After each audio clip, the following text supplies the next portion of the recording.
তাজমহল মোগল সম্রাট শাহজাহান তার প্রিয়তমা স্ত্রী মমতাজ মহলের স্মরণে এটি তৈরি করা একটি সমাধি।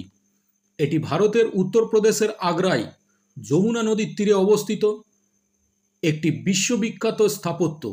১৬৩২ সালে এর নির্মাণ কাজ শুরু হয়েছিল এবং ১৬৫৩ সালে এটি সম্পূর্ণ হয়। তাজমহল পারস্য, তুরস্ক, ভারতীয় এবং ইসলামী স্থাপত্যের সংমিশ্রণে নির্মিত একটি অপূর্ব সুন্দর নিদর্শন। এটি প্রেমের প্রতীক হিসেবেও পরিচিত। সম্রাট শাহজাহান তার প্রিয়তমা স্ত্রী মমতাজ মহলকে গভীরভাবে ভালোবাসতেন। মমতাজ মহল ১৪তম সন্তানের জন্ম দিতে গিয়ে ১৬৩১ সালে মারা যান। তার মৃত্যুর পর শাহজাহান তার স্মৃতিতে এই সমাধি নির্মাণের সিদ্ধান্ত নেন। তাজমহল তৈরির জন্য প্রায় ২২ বছর সময় লেগেছিল এবং এতে প্রায় ২০,০০০ শ্রমিক কাজ করেছিলেন। সাদা মার্বেল পাথর ব্যবহার করে এটি নির্মিত হয়েছে। তাজমহল মুঘল স্থাপত্যকালের একটি অন্যতম শ্রেষ্ঠ নিদর্শন। এর নকশা এবং নির্মাণ শৈলীতে পারস্য, তুরস্ক এবং ভারতীয় স্থাপত্যের প্রভাব দেখা যায়। এর প্রধান বৈশিষ্ট্যগুলির মধ্যে রয়েছে একটি বিশাল গম্বুজ, ৪টি মিনার, সুন্দর বাগান এবং অলংকৃত দেয়াল। তাজমহল কেবল একটি সমাধি নয়, এটি ভালোবাসা, ভক্তি এবং সৌন্দর্যের প্রতীক। এটি বিশ্বের ৭ম আশ্চর্যের মধ্যে অন্যতম এবং প্রতি বছর লক্ষ লক্ষ পর্যটকদের আকর্ষণ করে। তাজমহলের প্রধান স্থপতি ছিলেন ওস্তাদ আহমেদ লোহরি।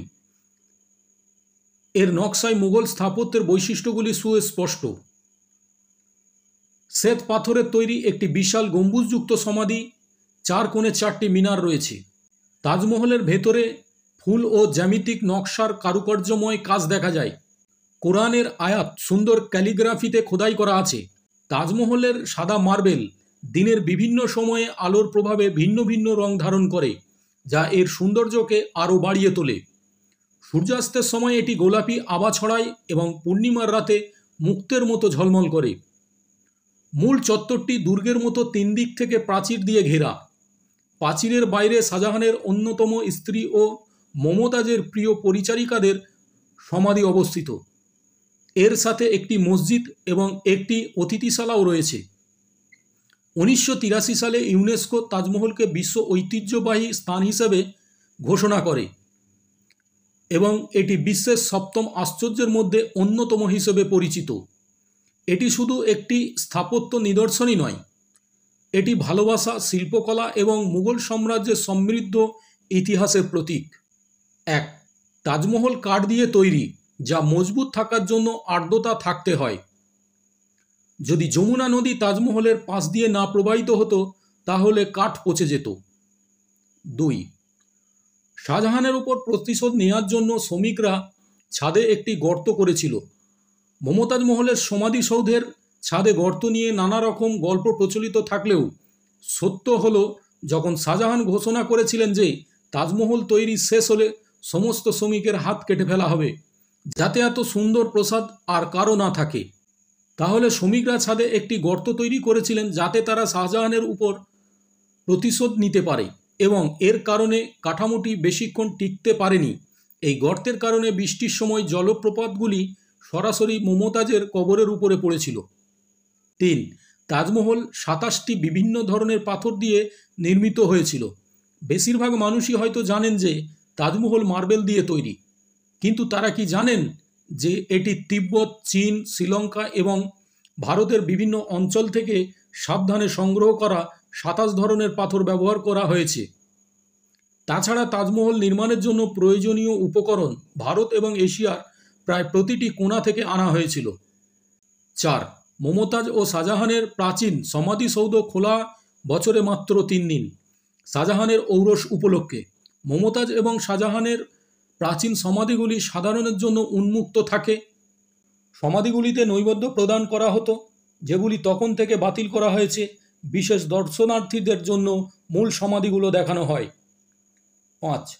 সব কিছু এমনভাবে তৈরি করা হয়েছিল যে এটি সমাধি থেকে সরে যেত।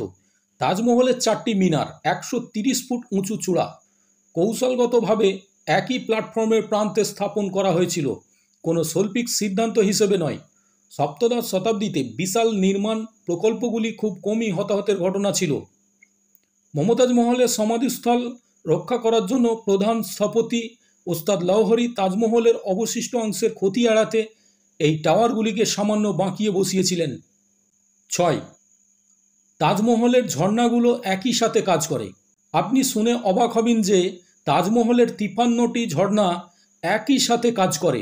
প্রতিটি ঝর্ণার নিচে একটি ট্যাঙ্ক থাকে যা একই সাথে ভরা হয় এবং যখন চাপ তৈরি হয় তখন সমস্ত ঝর্ণা কোনো যন্ত্রপাতি ছাড়া বা মোটরের প্রয়োজন ছাড়াই কাজ করে।